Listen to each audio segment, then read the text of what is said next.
esse, tem. Eu falei, tem. Ela, então, você vem aqui amanhã e vamos combinar, né? Que curso de sexo anal... Hoje em dia, a gente tem a disponibilidade de curso online. Há 10 anos atrás, gente, não existia isso. Então, era tudo no presencial. Então, o curso de pompoarismo eu fazia no presencial. Mas o de sexo anal, você imagina 10 pessoas numa sala de aula e olhando todo mundo um pra cara do outro, vai dar o couro. Não acontecia. Então, era algo que eu fazia muito particular. Aí, eu fui na casa dela, ensinei, perguntei, quer? Beleza, ensinei toda a técnica pra ela, fui-me embora. Passou um tempo, encontro essa mulher no aeroporto.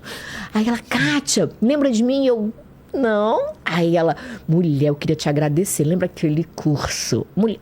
Curso de sexo anal eu fiz várias vezes na minha vida. Sim. Agora, aquele curso foi uma única vez. Eu lembrei dela imediatamente.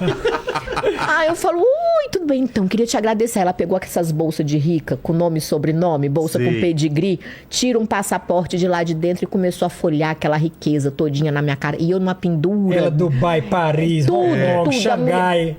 E eu falei, gente, ela tá me confundindo com alguém, não é possível. Ela falou, mulher, não, eu queria te dizer. Eu falei pro meu marido, eu dou, mas eu só dou fora do Brasil. Olha aí. A mulher rodou o mundo, olha, meu amigo. Ideia maravilhosa. Gênia. Eu falei, eu já desvalorizei meu passe aqui. Não tô ainda linguarulho, gente. A mulher deu a volta ao mundo.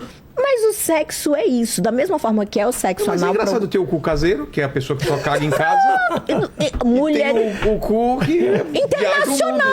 Internacional, cada um usa conforme cabe no seu bolso. Soltou fora do país. E viajou o mundo. Imagina ela no avião, quando o avião atravessa o Oceano Atlântico. Fala, é agora. Agora, passou do Atlântico, tá valendo aí.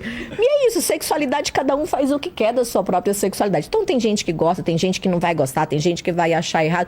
Cara, se a pessoa quer, tem curiosidade, pra tudo a gente tem técnica. Pois é. Isso. Abre a boca.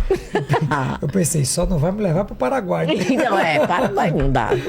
Manda, Lênis. Ó, tem uma da Débora Souza, ela falou o seguinte: boa noite, tenho 46 anos, vou começar a reposição hormonal. Minha pergunta é, a reposição hormonal até depois dos 60 anos, vou ter que fazer reposição para sempre? Excelente pergunta. Até 2014, o consenso do Brasil, da Sociedade Brasileira de Climatério, dizia que a reposição hormonal era feita por até 5 a 10 anos. Em 2018, a comunidade científica do mundo inteiro, incluindo aqui do Brasil, esse tabu de que precisava parar depois de 5 a 10 anos caiu por terra e só existe o momento para iniciar. Então, eu sempre digo isso às minhas pacientes. Enquanto você mantiver as condições que estão me fazendo indicar hoje, a gente continua fazendo sua reposição hormonal com ajuste. Então eu até brinco, até a missa de 7º dia, para você fazer uma passagem boa, a gente está repondo esses hormônios. Por isso que eu arranjei um médico 10 anos mais novo que eu, que a probabilidade dele morrer antes de mim é difícil, entendeu? Tem que cuidar de mim para sempre. Eu sou inteligente, eu tenho visão de longo prazo. A Renata Gomes está falando, depois de 10 anos mudei o anticoncepcional de Triquilar para Yasmin, com isso minha menstruação praticamente zerou. Continuo fazendo a pausa de sempre de 7 dias, é normal? Assim, você está trocando só o tipo e a dose. Então sim, se tem indicação de não sei por que motivo você está utilizando, se é só para contracepção, mas o uso é o mesmo. Usa 21 para 7, usa 21 para 7. E aí o detalhe importante é que assim, vai chegando próximo dos 40 anos de idade, é interessante pensar em suspender a pílula anticoncepcional como método contraceptivo e deixar o seu corpo funcionar de forma normal. Senão, até a gente esqueceu, esqueci de comentar que alguém perguntou aí. Como é que eu sei que eu estou na menopausa se eu estou usando anticoncepcional até os 50? Você tem que suspender, porque o próprio anticoncepcional, ele é o etinil-estradiol ou valerato-estradiol. Então, ele mais ou menos se comporta como se fosse uma reposição hormonal. Mas você não precisa dessas doses tão altas na menopausa, nem esse tipo de hormônio. Então, geralmente, a gente troca.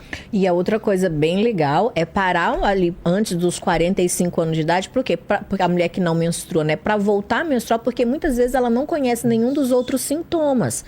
E não vai fazer uma dosagem de FSH aí o tempo todo. Então, a minha dica, não é orientação, é só dica mesmo. Depois dos 40, pelo menos uma vez por ano, vai fazendo FSH para você ir tendo um controle de como que tá esse hormônio. Porque se você não fez uma dosagem antes, como é que você vai saber se tá alto, Tem se que tá ter um basal, né? Um nível basal é importante. É igual mamografia, que a gente começa a fazer ali, aí faz com 40 anos, depois vai fazendo aí para poder ir acompanhando. Então você tem que ter uma de referência.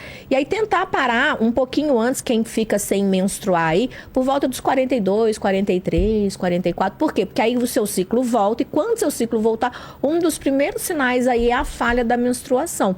E isso daí já dá um indício pra gente, já mostra pra gente que a gente tá entrando nesse período aí do climatério. Entendi. Fala, Lene. Ó, tem uma da Mônica Silva, ela falou que é o seguinte: tenho 43 anos, menstruo normalmente e minha ginecologista receitou 0,50 miligramas de progesterona biodêntica por dia. O doutor acha razoável e qual a função desse hormônio tomando assim? Geralmente essa dose ela é muito pequena. A progesterona em gel, né? Isso é vou aproveitar a tua pergunta, eu já respondo, mas só para explicar. Os hormônios, eles têm duas classificações. Então, a gente tem hormônios naturais, que são os produzidos pelo seu ovário, e temos hormônios sintéticos, que são os produzidos na indústria farmacêutica. Dentro dos sintéticos, a gente tem os bioidênticos ou isomoleculares, ou seja, tem a estrutura molecular exatamente igual. Seria a chave duplicata que você recebe quando compra um carro. São dois exatamente iguais. E nós temos os não bioidênticos, que a estrutura é parecida, é como se fosse a chave que o chaveiro fez.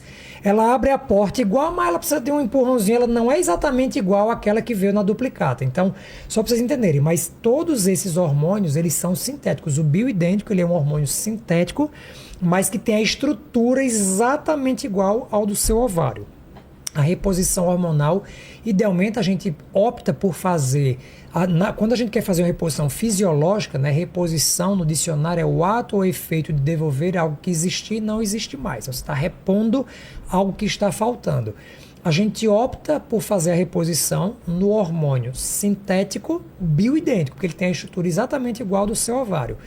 Na sua idade, aos 43 anos, sem nenhum sintoma, eu não entendi se você tem alguma queixa, se tinha ciclo aumentado, se estava com sangramento, se tinha mioma, se tinha endometriose, se tinha algo que precisava fazer reposição. Se não, não vejo tanto sentido, mas claro, a sua médica que lhe avaliou deve saber melhor o porquê ela indicou.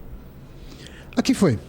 Foi? Maravilha. Então é isso. Agora é a hora de vocês fecharem algum assunto que ficou solto, uma ponta solta, e passarem em redes sociais, arrobas, fiquem à vontade. E agradecer demais aí todo mundo aqui falando que a conversa, né, Helene, foi extremamente satisfatória. Muitas dúvidas respondidas. É muito legal quando a gente vê que não tem nenhum hater hoje. É verdade. Opa! Que é a primeira vez, só tem elogios aqui, hein? Olha Exatamente. aí, Kátia. Batemos o recorde. Olha aí, acho que a gente tem que voltar de novo. Convidados foram O que bons. tá acontecendo, velho? Já chama aí pra gente voltar, viu? Exato. Vamos fazer um consultório aberto Bora. aqui. Gente elogiando É aqui. verdade. Que coisa Legal. boa. A única coisa que falaram é coitadinho do Lene.